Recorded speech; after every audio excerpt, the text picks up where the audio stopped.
Eh bien, rebonjour et bienvenue toujours sur l'espace dédié au site mécaniqueuniverselle.net.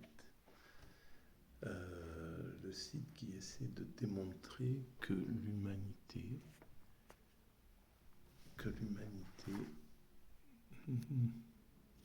excusez-moi, voilà, c'est bon, que l'humanité est destinée à atteindre son ultime perfection.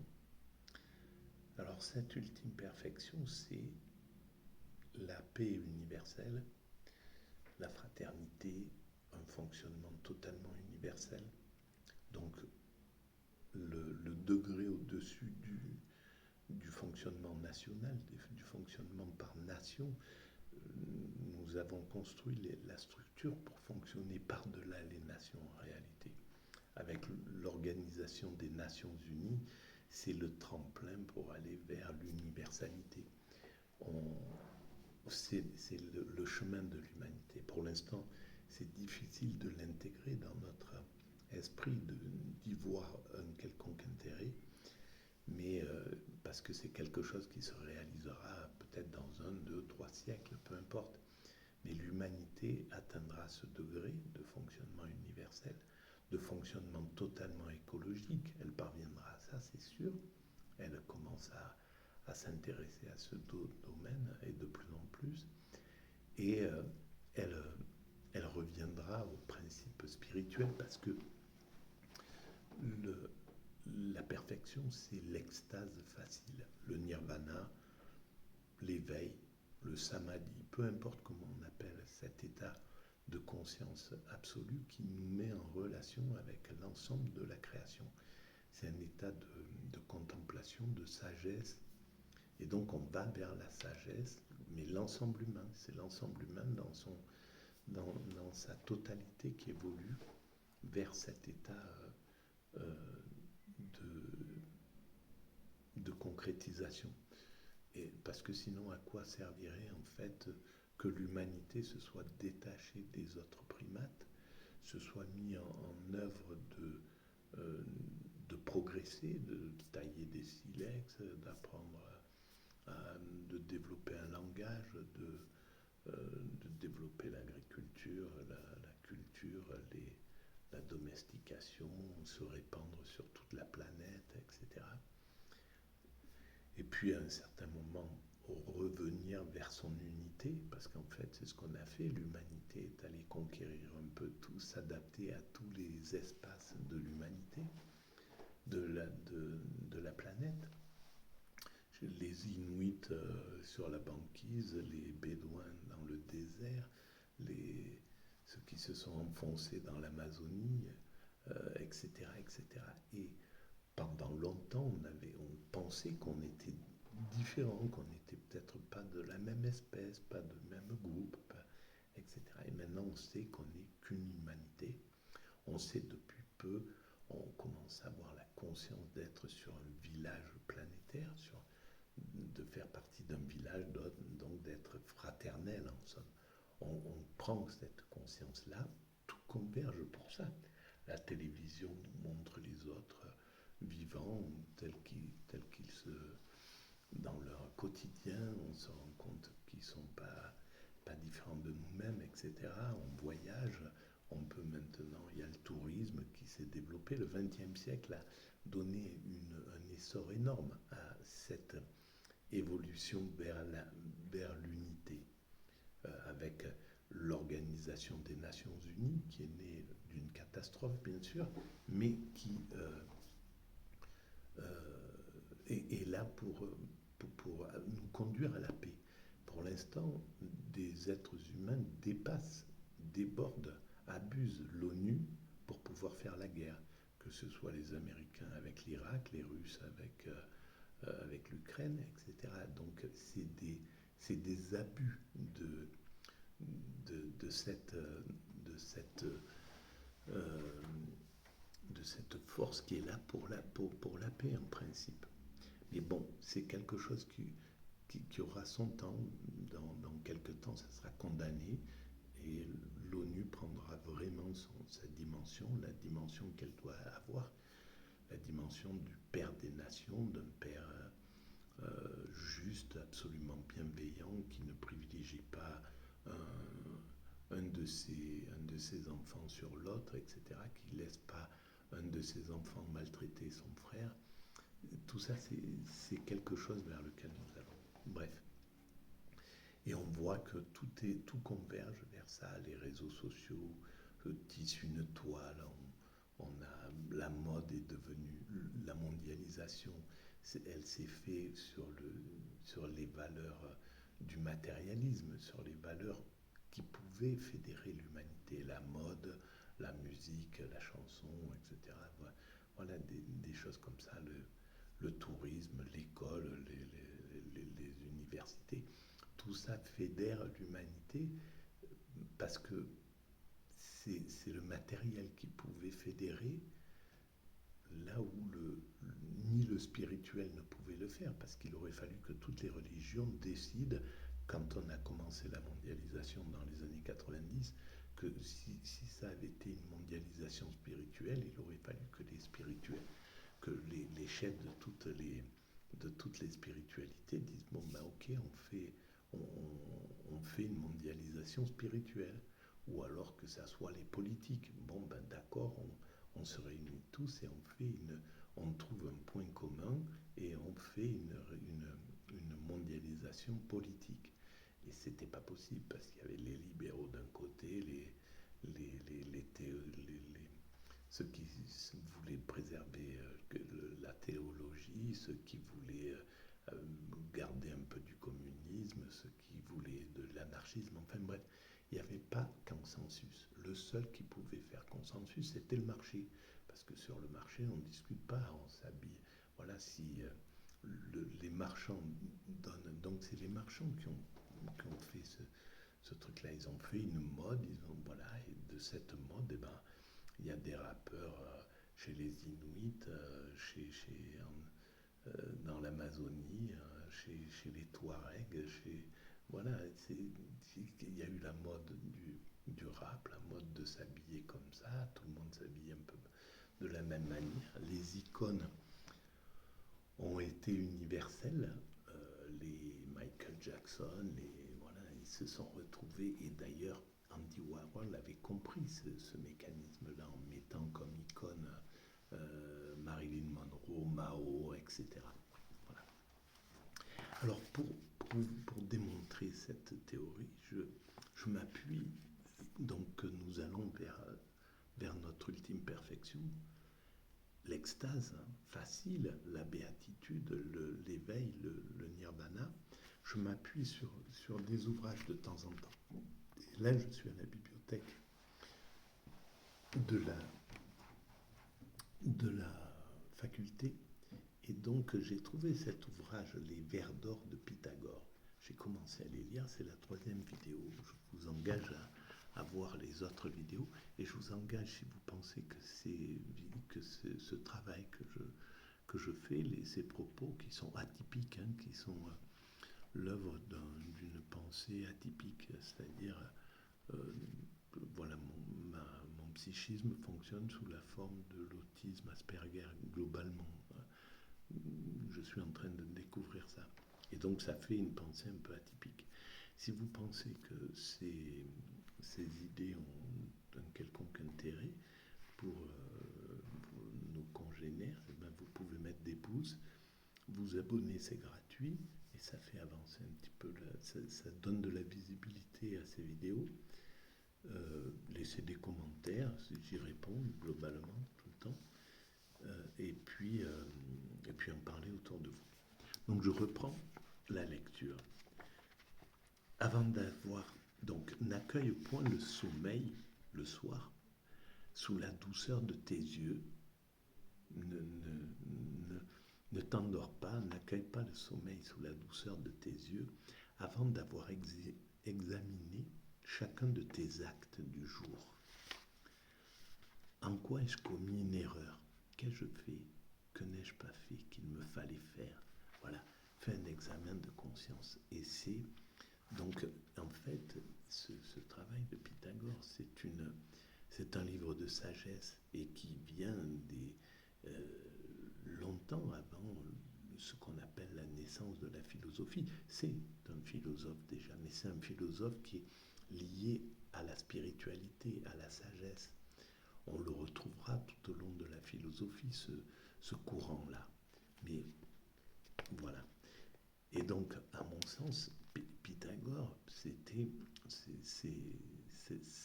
et les philosophes qui l'entouraient, ses élèves et ses disciples, etc., faisaient l'expérience, avaient fait l'expérience de l'extase. Parce que ce cheminement, c'est un livre, en fait, qui est fait pour un livre de conseils pour atteindre l'extase, pour atteindre l'éveil, pour atteindre le nirvana en somme, qu'ils appelaient peut-être autrement à l'époque. Et donc, ce travail sur soi, après chaque journée, c'est quelque chose qui effectivement est génial. Moi, je le fais parfois, mais c'est très rare. Mais voilà, c'est un travail de conscience qui est très important. Par exemple, en commençant par le premier point, va jusqu'au bout, et ensuite, si ce sont des choses honteuses que tu as commises, punis-toi. Mais si tu as bien agi, réjouis-toi. Donc au fond, sois ton juge pour progresser. C'est pas pour te punir pour rien. C'est voilà, tu as commis une mauvaise action. Tu as méprisé quelqu'un qui te demandait l'aumône, je sais pas. Mais regarde ta façon d'agir et pour que tu ne le reproduises pas.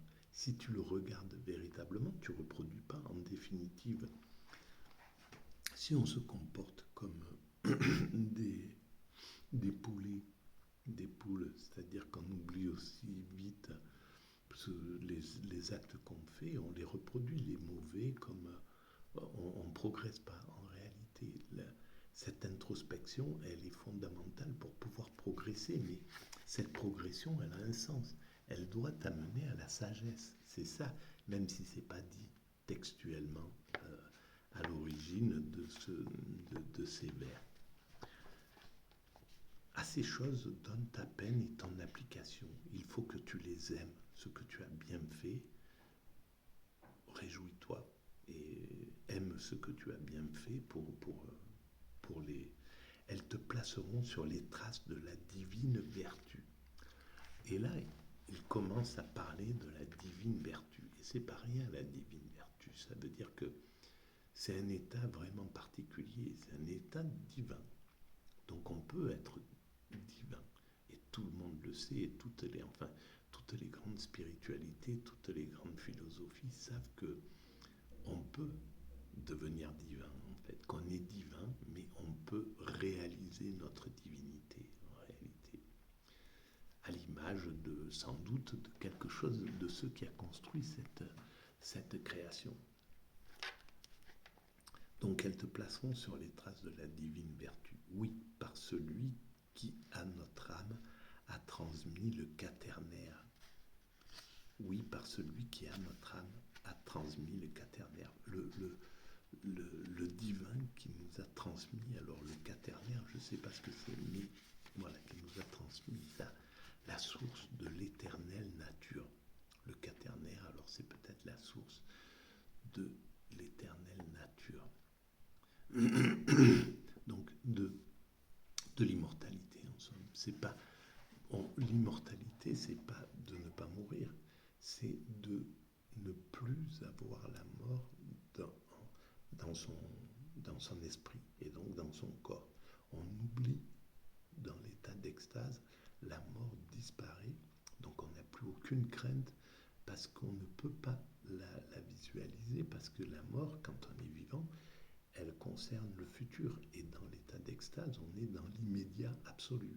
On est dans la contemplation de l'immédiat, on est juste dans l'instant. Notre esprit ne se projette plus sur quoi que ce soit. Donc il n'anticipe pas en réalité, donc il n'a plus aucune crainte. Il vit l'instant tel qu'il est. Ça n'empêche pas que la mort peut le frapper, bien entendu, mais la mort disparaît dans l'impact qu'elle a dans notre vie courante. Elle est présente parce que même si on n'y pense pas, même si elle semble éloignée, mais en fait elle est présente en nous, dans la conscience ordinaire. Dans la conscience extatique, elle ne l'est plus.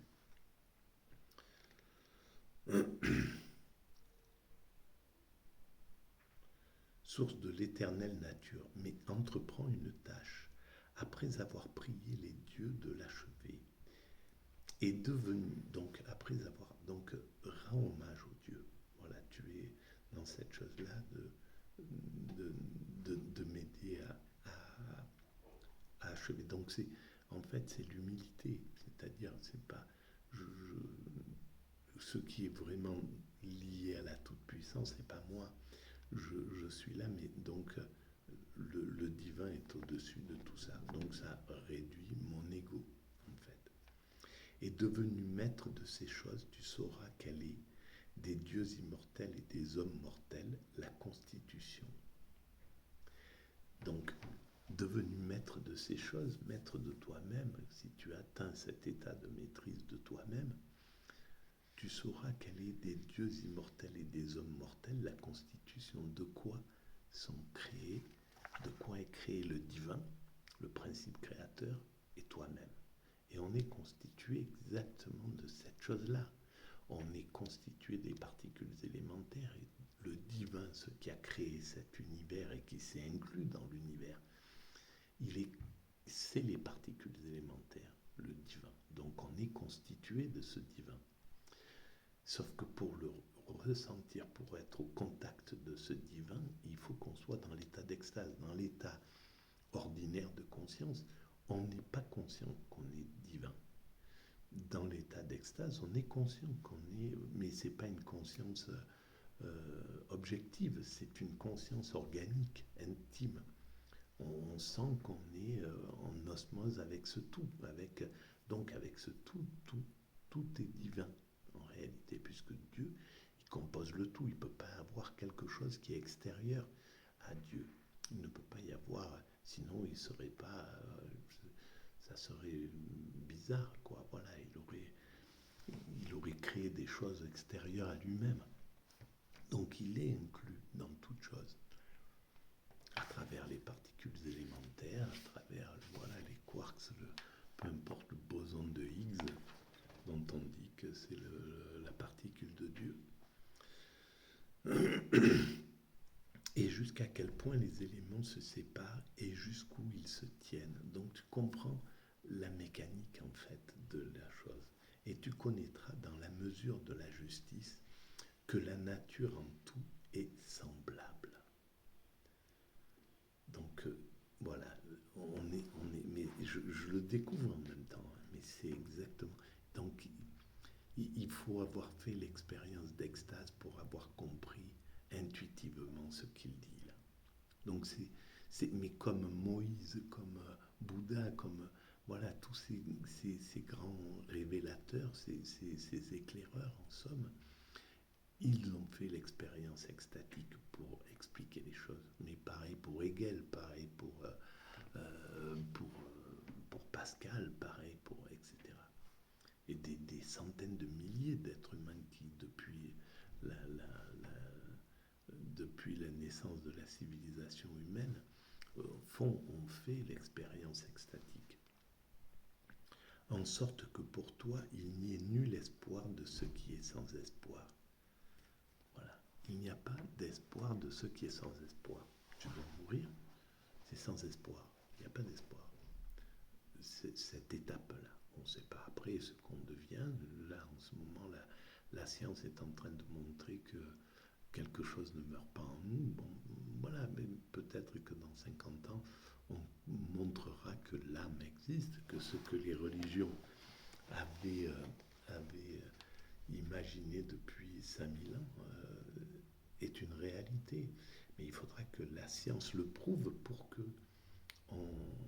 l'homme puisse l'admettre, comme il a fallu que Darwin un scientifique prouve que nous pouvons décliner de la nature qui a cette évolution, etc., pour qu'on accepte que nos ancêtres étaient des primates.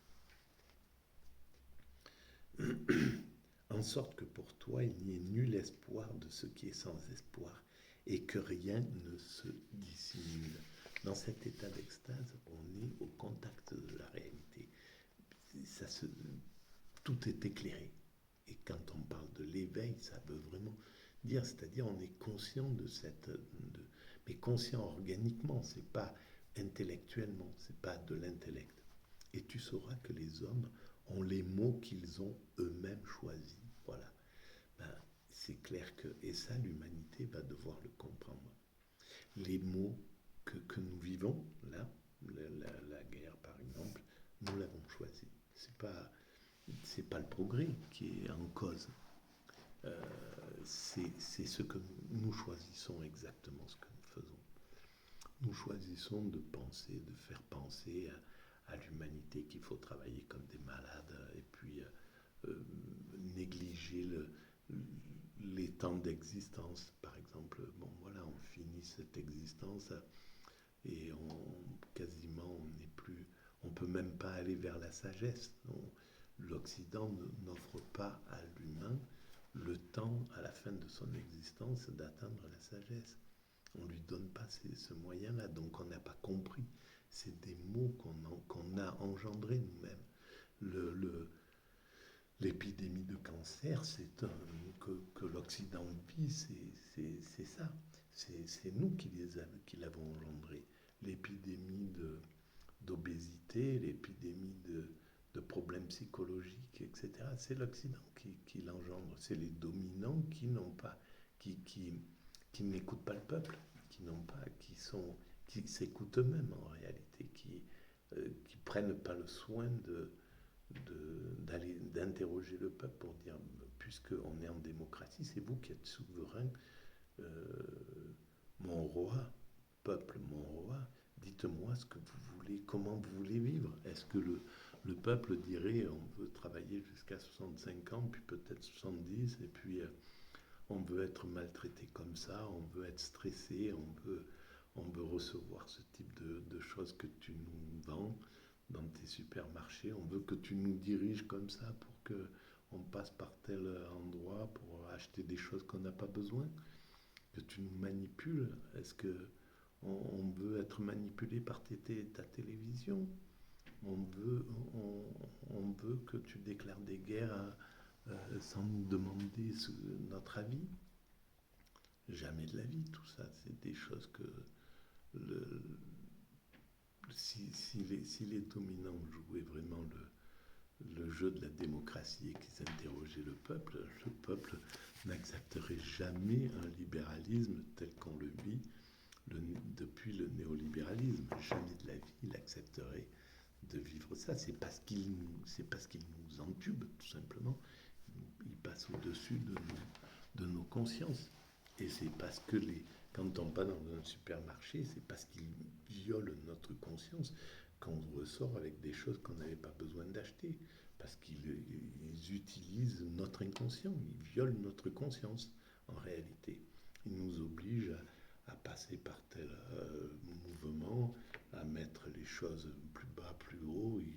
Ils savent qu'avec telle musique, ça donne telle chose. Enfin bon, bref, ils vont jouer sur notre inconscient. Est-ce que c'est une façon d'aimer son prochain?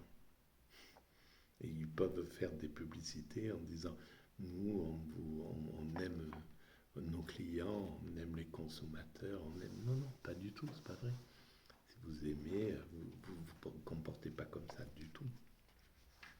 Donc, et tu sauras que les hommes ont les mots qu'ils ont eux-mêmes choisis. Les malheureux qui ne voient les biens qui sont près d'eux, ni ne les entendent, se libèrent du mal. Peu de gens le savent. Tel est le sort qui égare les esprits des mortels, et comme des objets qui roulent, de part et d'autre, ils se portent, souffrant des maux infinis. Triste compagne, la discorde égare sans qu'on s'en aperçoive. innée en eux, il ne faut la faire avancer, mais en lui cédant, la fuir. Donc, voilà, la discorde, en fait, c'est tout ça, mais on va vers cette prise de conscience, on va vers le bien. Alors, évidemment, on serait pressé, on voudrait que ça change vite, que la société prenne conscience rapidement de qu'elle nous fourvoie. Mais en même temps, ce qui doit se vivre, c'est exactement ce qui devait se faire. Donc, si on passe par cette période où le système maltraite les hommes globalement, eh ben, c'est qu'on doit passer par cette étape pour la dépasser. Et bien souvent, il faut un déclencheur, il faut quelque chose de... Il faut aller vers l'excès pour... voilà, il faut tomber complètement en bas pour donner dans la mer, il faut pour donner une impulsion quand on touche le fond pour remonter à la surface. Voilà. Bon, je vais arrêter là pour cette vidéo et je vous dis à très bientôt, on va continuer. Voilà, n'oubliez pas de mettre vos habits si vous le pensez. Merci de votre écoute. À très bientôt.